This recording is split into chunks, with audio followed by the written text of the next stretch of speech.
Do you want to know how much actually costs living in Germany in 2025? Not the tourist Instagram version, but the real rents, grocery bills, and what your salary can actually buy. After living for some years in Germany and checking the latest official numbers, so you don't need to do it, I will show you in this video some figures, some city comparisons, and a couple of money saving hacks that actually work for me and other expats that I know. If you are moving or thinking about moving to Germany, or want to hear about the expat life around the world, don't forget to hit the subscribe button and the notification bell so you don't miss any of the follow ups and podcast episodes of Expat Experts. For those who doesn't know me, hi, I'm Marc Alcubé. I'm the host of Expat Experts, and today I want to break down here the real cost of living in a plain way, numbers, trends, specifically also from 2020, and some practical tips. So if you live in Germany and you think that I've missed any tips, and you can also bring your expertise from your own city, as I lived in Frankfurt and I know other cities, but not all of them, I would be very happy to see your opinions and your life in the comment section. So drop a comment with the cost of living in your own cities in Germany if you're an expat there. Let's start with some quick generic numbers and the tendency of the last years.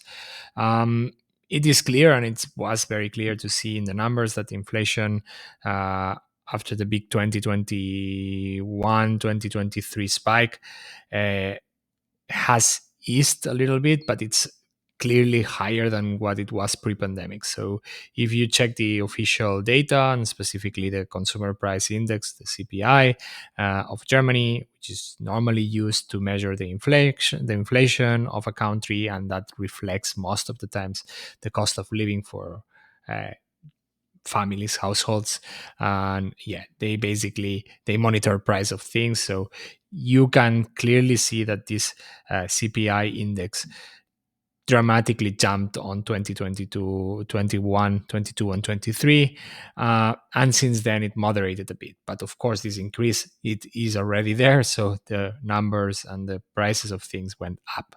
So being more specific, and for an example, a CPI in 2020 was around a 0.5%, and then in 2 years it became a 6.9% in 2022 on a 5.9 in 2023, which means obviously the price and the inflation there was critical, and probably that's why we still are seeing this increase of prices, or there are still feeling the increase of prices that happened until 2023.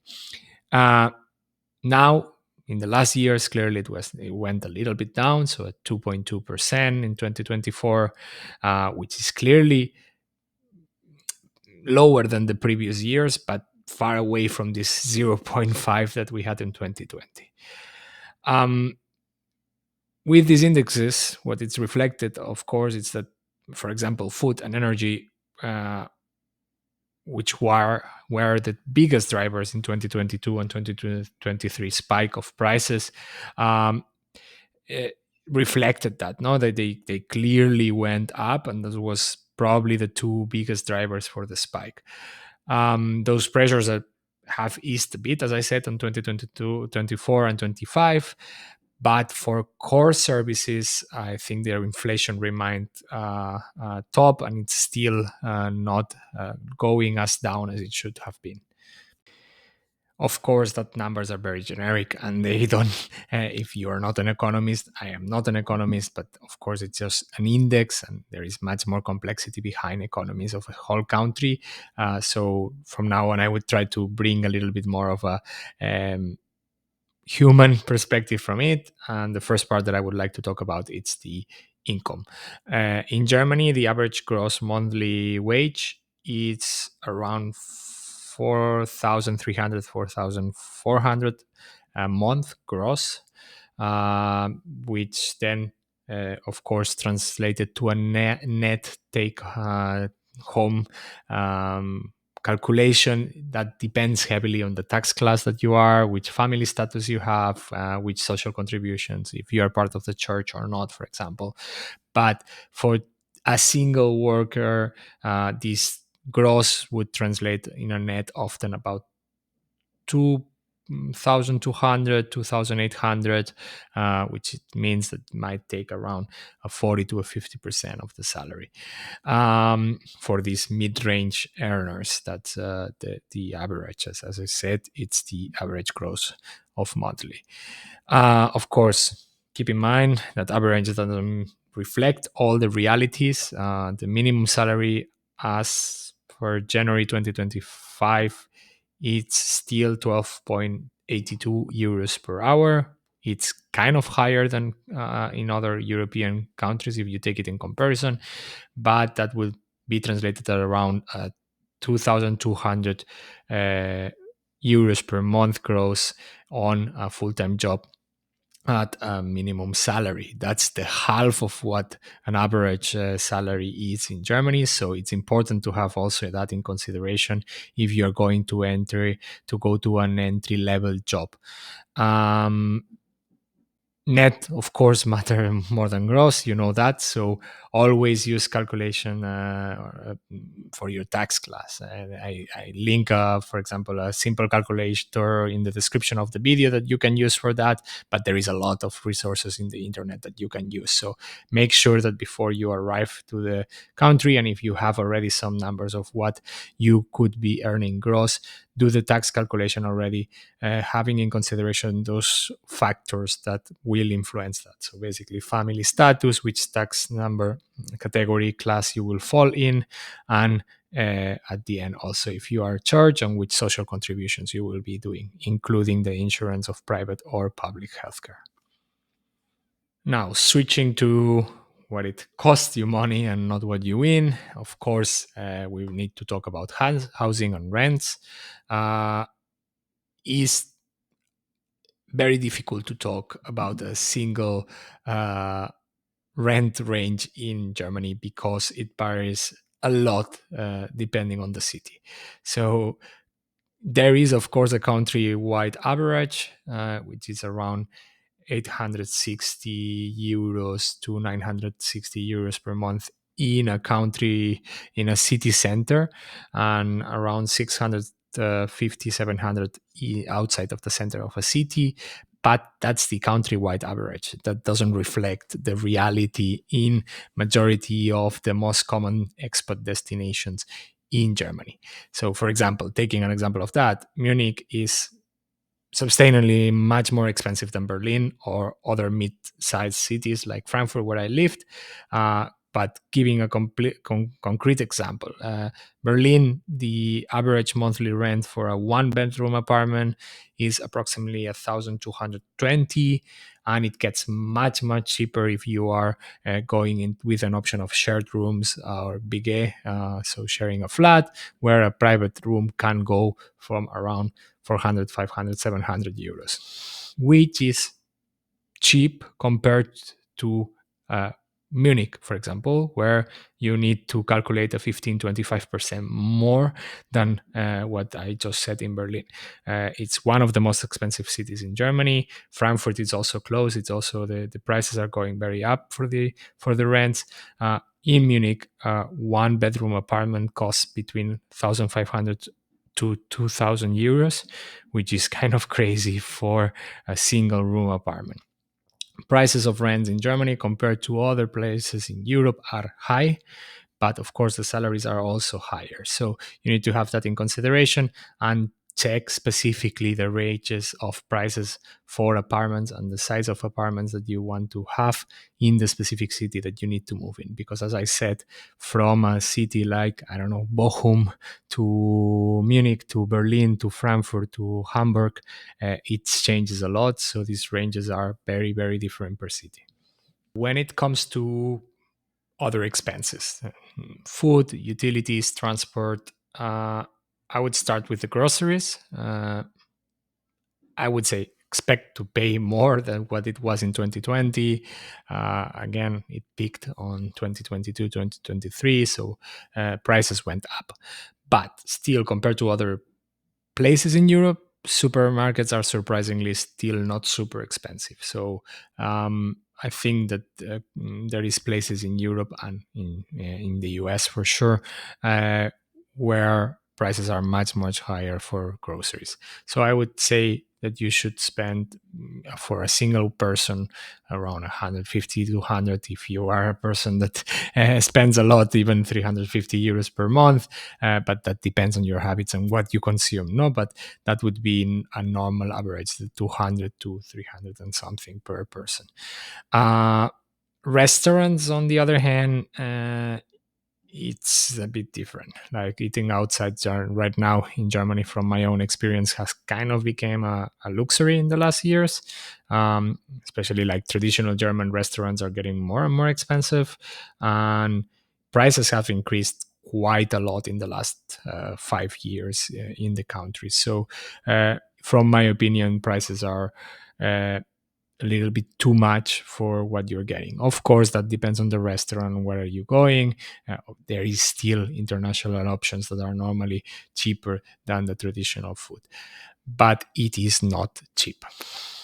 When it comes to utility and energy, uh, heating and electricity bills rose in 22 again, but a lot of households have seen relief since energy markets stabilized a little bit. Again, it's Germany, so it's not super cheap. The utilities, so still budget around 100 to 250 euros per month, depending on the apartment size and the season. Of course, heating in uh, cold Germany might take some energy at the same time, or gas, depending on the system that you have. At the same time, normally isolation of houses is better than other places. So sometimes I consider from my own experience that it one thing balance the other. No, like the fact of having high electricity, but also having good isolation makes that you pay, and at the end less for heating up the whole house. Last but not least, transport. The transport tickets, there is I think very good offers for local pass, which cost depending on the city, but around like 80 100 euros in majority of the big cities, Berlin, Munich. Munich, I think it's a little bit more, but depends. Regional travel can add up a little bit more of price, and long distances can became very expensive if you don't book it in advance. So a lot of people in Germany commute, so they work in different countries and different cities that they live with their family, for example. So there is days on the week that trains are expensive. So for example, a train from Frankfurt to Berlin, which is the case that I know from colleagues that I used to work with, on a Thursday and Friday, it's normally very expensive compared to taking that same train on a Sunday or Tuesday, for example, and the other way around. On Mondays for people, or Sunday latest trains in the evening for people to go back to the city where they need to work and commute this distance. So take that in consideration when you need to take both regional and long distance trains, and plan ahead your travels so you don't end paying a very high tickets for, or prices of tickets for these travels with the trains. With all of that in mind, and of course knowing that there is other costs out there that are important, there is a lot of calculation tools outside, so that you can use that to do a more specific budget for your own. I want to share three different living cost calculation budgets in a simple, very simple way. The first one would be a cheap single person in a student flat share outside of the major city center can easily live for 900 to 1,400 euros per month. Shared rent, basic groceries, and having the public transportation pass. And at the end, you are also sharing the utilities with your flatmates. Uh, Switching to the second one, which would be probably more like a comfortable single approach with your own one bedroom somewhere close to the city center, that it's where it doubles probably the price. It would be around 1,800 to 2,500 euros per month, including the rent, groceries, transport, utilities, phone, having some fun, going out also. So I would say that that is a range that is doable. Then the last one, when you are a small family, two adults, one child, in a mid-sized city. I'm not doing the prices on very, very big cities. Um, there it comes expensive. I would tell you to expect at least 3,500 plus per month. You require bigger apartments. You need to have considerations on childcare, schooling cost, having higher groceries. So take all of that in consideration. I think for families in the big cities, it's kind of difficult right now, especially in the city centers, because the prices are very, very high. Therefore, if your net income is under 2,000 euros, this, I mean, the minimum, the net one, and you want to live alone in a major city, expect some compromises. I mean, you will need to share flat, you will need to do commuting, so also have that in consideration. And probably you cannot live directly in the city center, because it's normally the areas of the city that are more expensive. And now, to close a little bit this video of today, I would like to share a couple of practical tips that I experienced myself, or I know that it would be a nice thing. So, uh, if you have the option of doing location first, which means that you can choose where you go in Germany, consider picking a mid-sized city, because then you clearly have a lower rent compared to those more trendy cities. And the connection system normally, if Deutsche Bahn solves the regional train problem,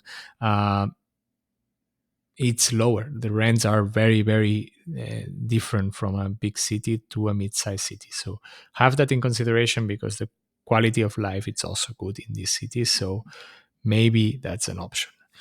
Second one, of course, share flats, BGs as they are called in Germany, are super common between young people. So if you are a student or you are a young person who are considering that, there is a big offer in Germany for having renting shared apartments for singles and students, and even I know some people who live with couples sharing flats, which is not ideal, but um, it's an option, and there is offer. So it's something very common in Germany. Third tip that I would say, it's to use utility comparisons websites. Compared to less transparent countries in Europe, Germany has a lot of its data public when it comes to the utilities. So you can use this website of comparison that will tell you, okay, this utility company versus this utility company. Also works for insurances companies, for example, and really you save money with that. Use that regularly. When you see that your last contract is ending, check again, because probably there is other companies that appeared, and then you have better contracts. Nobody is forcing you to stay with the same utility company forever. So take advantage of that and check it periodically. So yeah, so that you can from time to time switch provider and save money with that. The fourth point that I want to share with you is using the local discount on the supermarkets.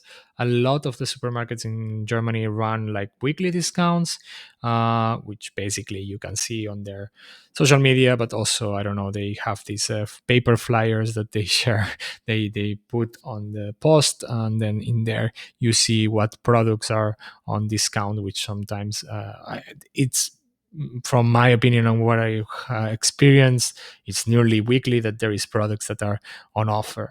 And in the long term, of course, that leads to doing some big savings on groceries.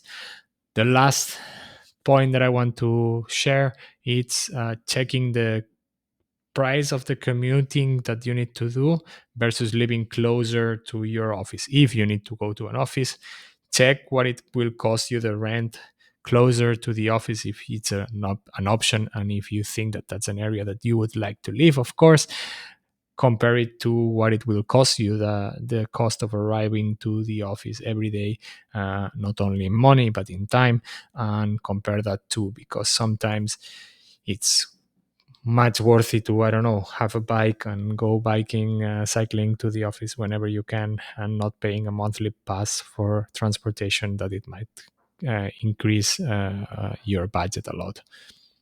That was a very quick summary of the current cost of living in 2025 in Germany from my perspective. If you found this useful, please like the button, like the video, click on the subscribe button, and of course, if you want to stay tuned, check also the bell notification so you will get more of the videos related with expat life, and also the episodes of Expat Experts podcast where I interview real expats living around the world.